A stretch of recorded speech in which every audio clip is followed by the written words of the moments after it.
شروع کرتا ہوں اللہ کے نام سے جو بڑا مہربان اور نہایت رحم کرنے والا ہے۔ حضرت انس رضی اللہ تعالیٰ عنہ سے روایت ہے کہ نبی صلی اللہ علیہ وآلہ وسلم نے فرمایا، مومنوں کو روز قیامت روک رکھا جائے گا، حتیٰ کہ اس وجہ سے وہ غمگین ہو جائیں گے۔ وہ کہیں گے کاش کہ ہم اپنے رب کے حضور کوئی سفارشی تلاش کریں تاکہ وہ ہمیں ہماری اس جگہ سے نجات دے دے۔ وہ آدم علیہ السلام کے پاس آئیں گے اور کہیں گے، آپ آدم تمام انسانوں کے باپ ہیں، اللہ تعالیٰ نے آپ کو اپنے ہاتھ سے تخلیق فرمایا، آپ کو جنت میں بسایا، اپنے فرشتوں سے آپ کو سجدہ کرایا اور آپ کو تمام چیزوں کے نام سکھائے۔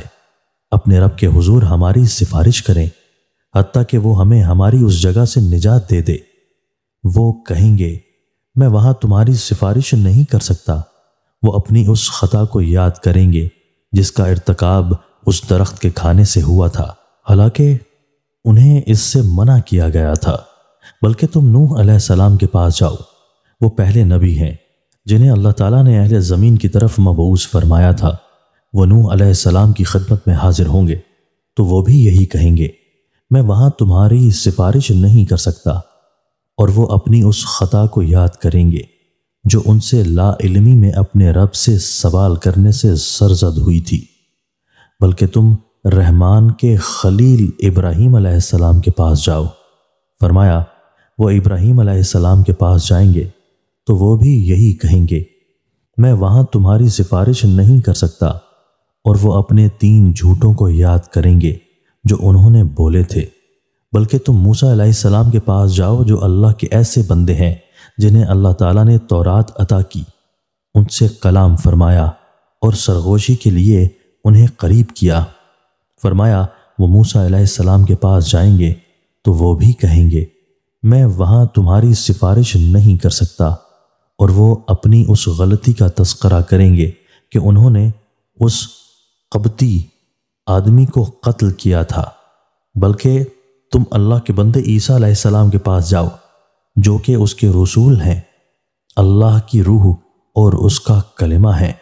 فرمایا وہ عیسیٰ علیہ السلام کے پاس جائیں گے تو وہ بھی یہی کہیں گے، میں وہاں تمہاری سفارش نہیں کر سکتا، بلکہ تم اللہ کے بندے محمد صلی اللہ علیہ وآلہ وسلم کے پاس جاؤ، اللہ نے جن کے اگلے پچھلے تمام گناہ معاف کر دیے ہیں۔ فرمایا چنانچہ وہ میرے پاس آئیں گے، میں اپنے رب سے اس کے حضور آنے کی اجازت طلب کروں گا تو مجھے اجازت دے دی جائے گی۔ جب میں اللہ تعالیٰ کو دیکھوں گا تو سجدہ ریز ہو جاؤں گا، پھر جتنی دیر اللہ چاہے گا وہ مجھے اسی حالت میں رہنے دے گا۔ پھر فرمائے گا، محمد اٹھو، بات کرو، تمہاری بات سنی جائے گی، سفارش کرو، تمہاری سفارش قبول کی جائے گی، آپ سوال کریں، آپ کو عطا کیا جائے گا۔ فرمایا چنانچہ میں اپنا سر اٹھاؤں گا تو میں اپنے رب کی وہ حمد و ثنا بیان کروں گا جو وہ مجھے سکھائے گا۔ پھر میں سفارش کروں گا تو میرے لیے تعداد کا تعین کر دیا جائے گا۔ میں دربار الہی سے باہر آؤں گا اور میں انہیں جہنم کی آگ سے نکال کر جنت میں داخل کر دوں گا۔ پھر میں دوسری مرتبہ جاؤں گا اور اپنے رب کے حضور پیش ہونے کی اجازت طلب کروں گا۔ مجھے اس کے پاس جانے کی اجازت مل جائے گی۔ جب میں اسے دیکھوں گا تو سجدہ ریز ہو جاؤں گا۔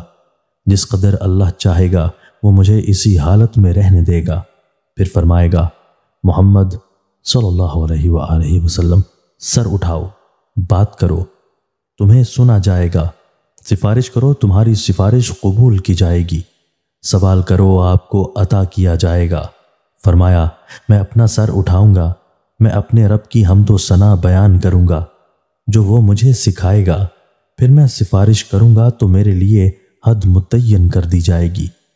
میں بارگاہ رب العزت سے باہر آؤں گا تو میں انہیں جہنم سے نکال کر جنت میں داخل کر دوں گا۔ پھر میں تیسری مرتبہ جاؤں گا، اپنے رب کے پاس جانے کی اجازت طلب کروں گا تو مجھے اس کے پاس جانے کی اجازت مل جائے گی۔ جب میں اسے دیکھوں گا تو سجدے میں گر جاؤں گا۔ اللہ جب تک چاہے گا مجھے اسی حالت میں چھوڑ دے گا۔ پھر فرمائے گا، محمد سر اٹھائیں، بات کریں، تمہیں سنا جائے گا، سفارش کریں، تمہاری سفارش قبول کی جائے گی۔ اور سوال کریں، آپ کو عطا کیا جائے گا۔ فرمایا میں اپنا سر اٹھاؤں گا اور اپنے رب کی حمد و ثنا بیان کروں گا جو وہ مجھے سکھائے گا، پھر میں سفارش کروں گا تو میرے لیے حد کا تعین کر دیا جائے گا۔ میں بارگاہ رب العزت سے باہر آؤں گا، انہیں میں آگ سے نکال کر جنت میں داخل کروں گا، حتیٰ کہ جہنم میں صرف وہی رہ جائے گا جسے قرآن نے روک رکھا ہوگا، یعنی جس پر دائمی جہنمی ہونا واجب ہو چکا ہو۔ پھر آپ صلی اللہ علیہ وآلہ وسلم نے آیت تلاوت فرمائی، قریب ہے کہ آپ کا رب آپ کو مقام محمود پر مبعوث فرمائے۔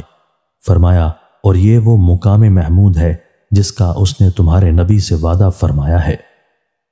حضرت ابو ہریرہ رضی اللہ تعالیٰ عنہ نبی صلی اللہ علیہ وآلہ وسلم سے روایت کرتے ہیں، آپ صلی اللہ علیہ وآلہ وسلم نے فرمایا، روز قیامت میری شفاعت کے لحاظ سے سب سے زیادہ سعادت مند شخص وہ ہوگا جس نے خلوص دل سے لا الہ الا اللہ، اللہ کے سوا کوئی معبود برحق نہیں، پڑھا ہوگا۔ دوستو، اللہ تعالی ہمیں ان احادیث مبارکہ پر عمل کرنے اور اپنی زندگیوں کو سنوارنے کی توفیق عطا فرمائے۔